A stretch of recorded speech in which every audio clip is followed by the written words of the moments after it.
kwanza mstari wa 26. Kitabu cha Mwanzo sura ya kwanza mstari wa 26. Narudia hapo, Biblia inasema, Mungu akasema, na tumfanye mtu kwa mfano wetu. Kumbe tayari wewe mwanadamu unatoka kwenye tafakari ndani ya moyo wa Mungu. Bwana Yesu asifiwe. Yaani ndani ya Mungu, Mungu ndiye anasema kwamba tumfanye. Unaanza ukiwa ni lengo ndani ya Mungu, tumfanye mtu. Mungu aliumba vitu vingine kwa namna tofauti, kwa jinsi mbalimbali. Mungu aliumba vitu mbalimbali kwa namna tofauti, lakini anapofika kwa mwanadamu, Mungu anasema na tumfanye mtu kwa mfano wetu, kwa sura yetu. Bwana Yesu asifiwe sana.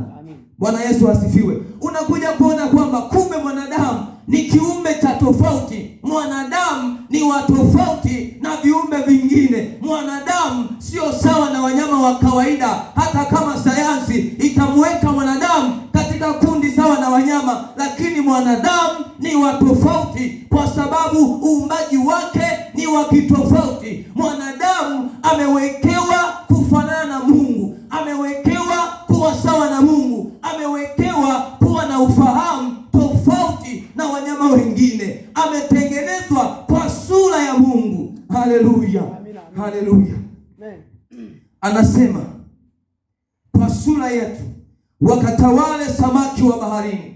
Mwanadamu hapa anaumbwa akiwa ni mtawala, akatawale samaki wa baharini. Sio samaki wa baharini tu, akatawale na ndege wa angani. Sio ndege wa angani tu, vyote vinavyotambaa na nchi yote pia mwanadamu anaumbwa aitawale. Kumbe mwanadamu aliumbwa awe sawa na Mungu katika ulimwengu huu, akatawale vitu vilivyoko hapa, huku akimwabudu Mungu, huku akimnyenyekea Mungu, akienda kwenye maelekezo ya Mungu. Mungu akamtengenezea mazingira ili awe katika himaya yake.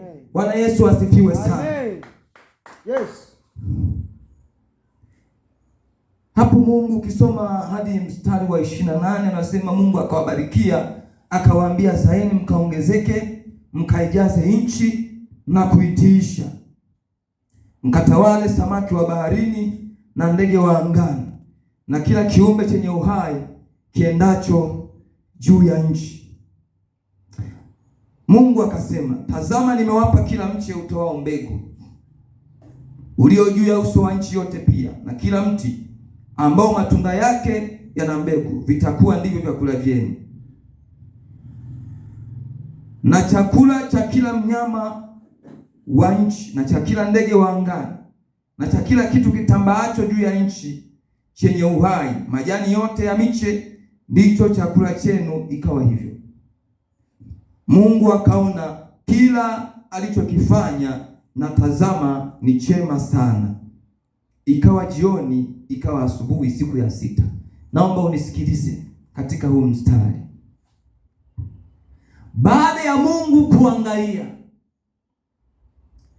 baada ya ile siku ya 6, Mungu kuangalia vitu ambavyo ameviumba,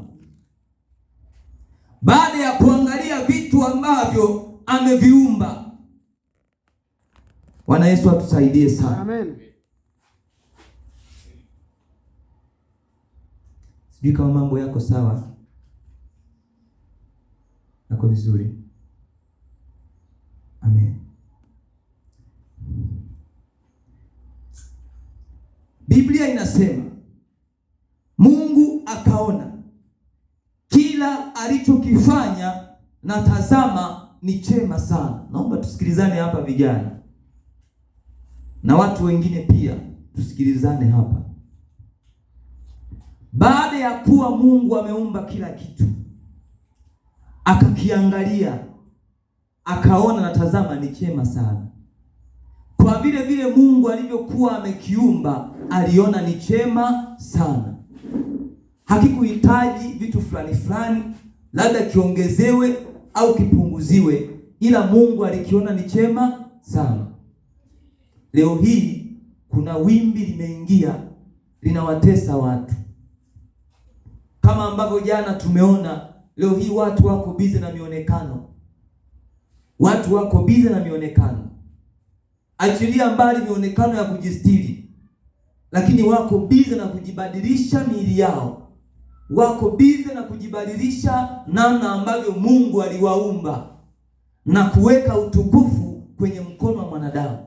Ili hali Biblia inasema Mungu baada ya kuumba, mstari wa 31 Mwanzo sura ya kwanza, anasema Mungu akaona kila kitu alichokifanya na tazama ni chema sana. Mungu mwenyewe akakubali ya kwamba hichi kitu nilichokifanya, kila kitu ambacho nimekiumba ni chema sana. Sio chema tu, anakubali, asema ni chema sana. Kwa namna yake ambayo Mungu aliumba na kwa jinsi yake Mungu ambavyo aliumba, anaona ni chema sana. Kila alichokiumba anaona ni chema sana. Leo ni ajabu, watu inafika hatua wanachukua utukufu wa Mungu wanauweka kwenye mikono ya watu. Watu wanashinda masaluni, watu wanashinda maeneo mbalimbali wakiweka vitu bandia, wakiweka nywele bandia, wakiweka kucha bandia, wakiweka kope bandia, heleni hadi kwenye ulimi, puani na kila eneo. Watu wanaweka vitu vilivyo vya ajabu ambavyo ni tofauti na utukufu wa Mungu. Namna ambavyo Mungu aliona kwamba mwili huu waweza kumpatia yeye utukufu, akaona kwamba ni mwema sana, akaona kwamba kila ambacho amekiumba ni chema sana. Leo hii watu wamechukua, wamekihamisha, wamekibadilisha ule utukufu, wameurudisha kwenye mikono ya wanadamu. Leo hii mtu haoni kwamba yuko vizuri bila kuweka vitu vingine artificial kwenye mwili wake. Mungu atuhurumie sana. Amin. Na hii imeliteka kanisa pasipo kujua, pasipo kutambua nini maana ya wokovu. Mabinti kanisani wanateketea, vijana makanisani wanateketea, wamama makanisani wanateketea. Kwa sababu gani? Hawajajua nini hasa utukufu wa Mungu uliopo katika huu mwili. Maana Biblia inasema mtukuzeni Mungu katika miili yenu. Tena anasema ya kwamba hamjui ya kuwa miili yenu ni hekalu la Mtakatifu. Mtu akiharibu hekalu hilo, mtu akiuharibu huo mwili, Mungu naye atamharibu mtu huyo. Lakini leo watu wako bize katika kuharibu hekalu la Mungu. Roho Mtakatifu hawezi akakaa kwenye nyumba ya watu ambao ni wachafu. Roho Mtakatifu hawezi akakaa kwa mtu ambaye roho yake ni chafu. Roho Mtakatifu hawezi akakaa kwa moyo uwazao mawazo mabaya na kuvaa isivyostahili. Mungu atusaidie sana. Basi sasa nataka nikutoe hapo sasa, tuangalie huu wokovu hasa ni nini. Kumbuka nimekazia mstari wa 26 ya kwamba alipomuumba mwanadamu kwa mfano wake na kwa sura yake. Bwana Yesu asifiwe. Hapo mwanadamu alikuwa katika hali ya utukufu. Naomba unisikilize kwa makini. Mwanadamu alikuwa katika hali ya utukufu. Mwanadamu alikuwa akimpendeza Mungu. Mwanadamu alikuwa akiishi maisha ambayo yanampendeza Mungu, ambayo yalikuwa hayana shida yoyote mbele za Mungu, ambayo yalikuwa chini ya maelekezo ya Mungu. Mwanadamu aliishi maisha hayo na Mungu alimfurahia mwanadamu. Mungu alimfurahia mwanadamu mpaka inafika hatua Mungu anamwambia Adamu, wakati huo ni mtu sasa, maana mwanadamu wa kwanza ni Kaini aliyetokana na Adamu. Wakati huo Mungu ameumba mtu, akamuita Adamu. Mungu akamfurahia Adamu.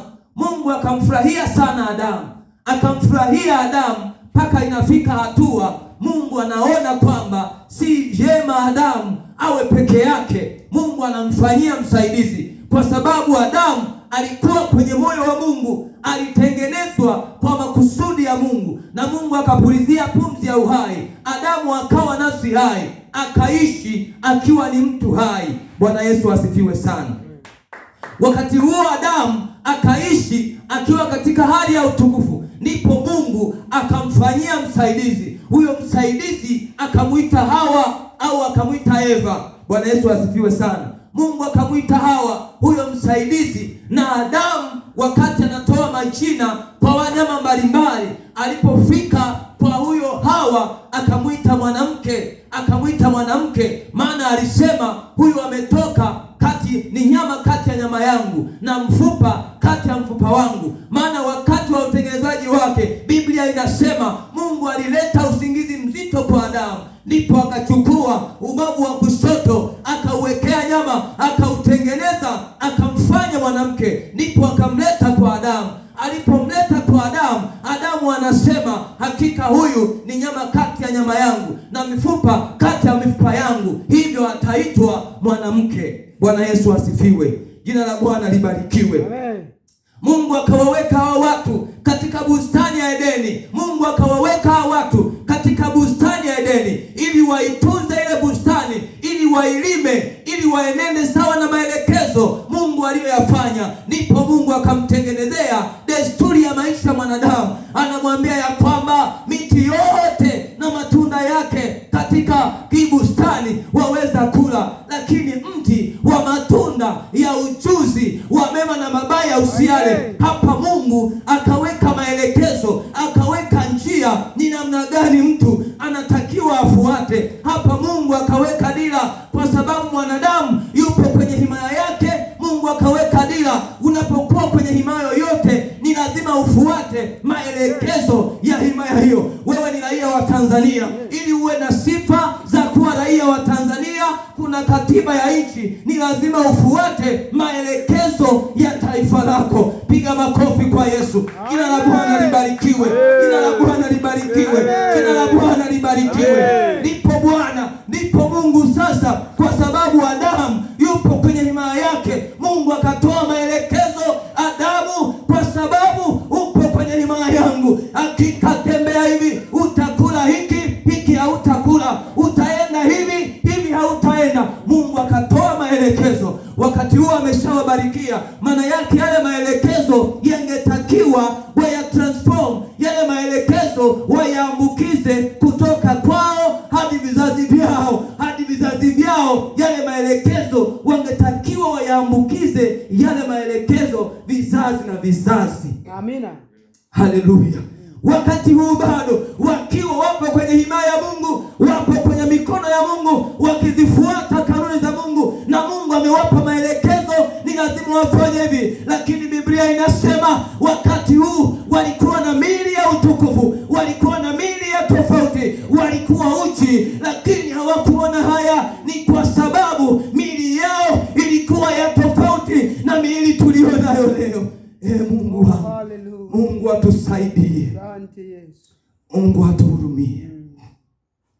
Ni lazima tuelewe, tutambue ni wapi tulikotoka, ili tuelewe wokovu ni nini. Ni lazima ujue historia hii, ni lazima ufahamu hii historia kwa kina, ni lazima uijue hii historia kwa kina, ujue ya kwamba hapo mwanzo tulipoumbwa hatukuwa wakufa. Mungu hakumuumba mwanadamu ili afe. Mungu alimuumba